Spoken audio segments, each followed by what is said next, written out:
प्रिय माता पिताओं, भाइयों बहनों और बेटे बेटियों, जब मैं छोटा था अपने माता पिता के साथ कहीं पैदल यात्रा करने के लिए निकलता था।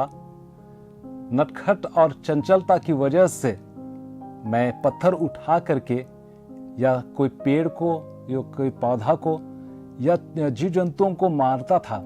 उस समय मेरी माँ मुझे मना करती थी, बोलती थी कि तुम इस तरह से पत्थर मत चलाओ, क्योंकि उनके लिए भी ईश्वर ने रक्षक दूत को दिया है और तुम्हारे लिए भी रक्षक दूत दिया है जो तुम्हारा रक्षा करता है।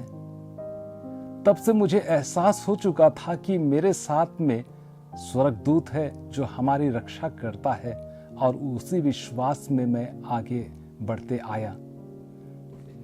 आज माता कलीसिया पवित्र रक्षक स्वर्गदूतों का पर्व मना रही है, जो हमें ईश्वर की निरंतर और प्रेमपूर्ण देखभाल व उनकी रक्षा की याद दिलाता है। रक्षक स्वर्गदूत न केवल आस्था की एक पवित्र मान्यता है, बल्कि हमारे विश्वास की एक गहरी सच्चाई है। ईश्वर ने इन्हें हमारे जीवन की यात्रा के दौरान हमारी रक्षा, मार्गदर्शन और मध्यस्थता के लिए नियुक्त किया है। कई संतों ने इन्हें गहराई से अनुभव किया है। संत अगस्तिन ने कहा है कि जहां कहीं भी जाओ, स्वर्गदूत सब समय हम लोगों के साथ है। संत जेरोम का कथन है, मनुष्य की आत्मा इतनी बहुमूल्य है कि हर एक के लिए रखवाल दूत नियुक्त किया गया है। यह पर्व हमें ईश्वर द्वारा भेजे गए इन स्वर्गदूतों के प्रति हमारे विश्वास और उनके दिव्य संरक्षण में विश्वास करने के लिए आमंत्रित करता है। आज के पहले पाठ में ईश्वर इस्राएलियों से वादा करते हैं कि वे उनके सामने एक स्वर्गदूत भेजेंगे जो उनके आगे आगे चलेगा, उनके रास्ते की रक्षा करेगा और उन्हें उस स्थान पर ले जाएगा जिसे उन्होंने तैयार किया है। यह ईश्वर द्वारा हमें अकेला ना छोड़ने का एक शक्तिशाली चित्रण है।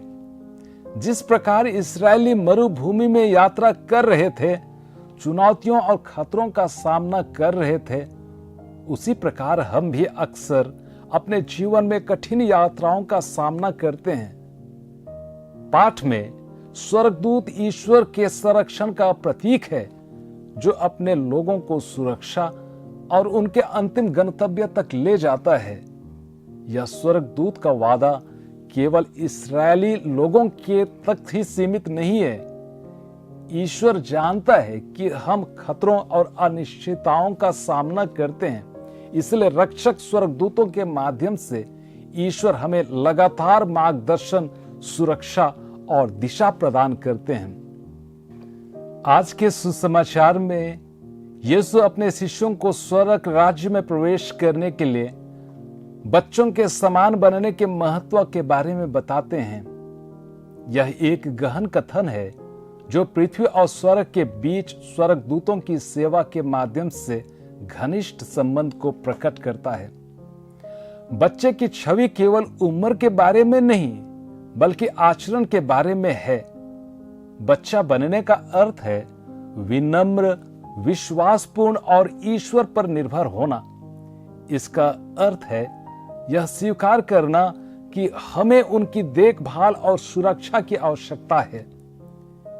यीशु के शब्द हमें यह एहसास दिलाते हैं कि हम कभी अकेले नहीं हैं। सबसे छोटे और सबसे कमजोर लोगों के पास भी स्वर्गदूत है जो उनकी सेवा करते हैं और ईश्वर के सामने उनकी मध्यस्थता करते हैं। रक्षक स्वर्गदूतों का पर्व हमें इस बात पर भी चिंतन करने के लिए आमंत्रित करता है कि ईश्वर हमारे जीवन में इन आध्यात्मिक रक्षकों के माध्यम से कैसे कार्य करता है, जिसे हम इन 3 बिंदुओं के माध्यम से समझ सकते हैं। पहला, ईश्वर की सुरक्षा में विश्वास करना। जीवन अनिश्चित और कभी कभी डरावना हो सकता है। हम ऐसे चुनौतियों का सामना करते हैं जो हमारे नियंत्रण से परे हो जाते हैं, लेकिन आज का पर्व हमें याद दिलाता है कि हम अकेले नहीं हैं, ईश्वर ने हमें सुरक्षित रखने के लिए स्वर्गदूत दिए हैं। जब हम खोया, भयभीत या अभिभूत महसूस करते हैं तो हम अपने रक्षक स्वर्गदूतों से प्रार्थना करें कि वे हमारा सुरक्षा और मार्गदर्शन करें। दूसरा, उनके मार्गदर्शन को सुने। जिस तरह पहले पाठ में इस्राएलियों को स्वर्गदूत की बात सुनने के लिए बुलाया गया था, उसी प्रकार हमें भी अपने रक्षक स्वर्गदूतों के मार्गदर्शन के लिए खुले होने के लिए आमंत्रित किया जाता है। तीसरा, एक बच्चे की तरह विनम्र बने। सुसमाचार हमें याद दिलाता है कि स्वर्ग के राज्य में प्रवेश करने के लिए हमें बच्चों की तरह विनम्र बनना है, ईश्वर पर निर्भर होना है, उनके मार्गदर्शन पर चलना है। हमारे रक्षक स्वर्गदूत इस यात्रा में हमारी सहायता के लिए हैं। हमें विनम्रता और विश्वास में आगे बढ़ना है।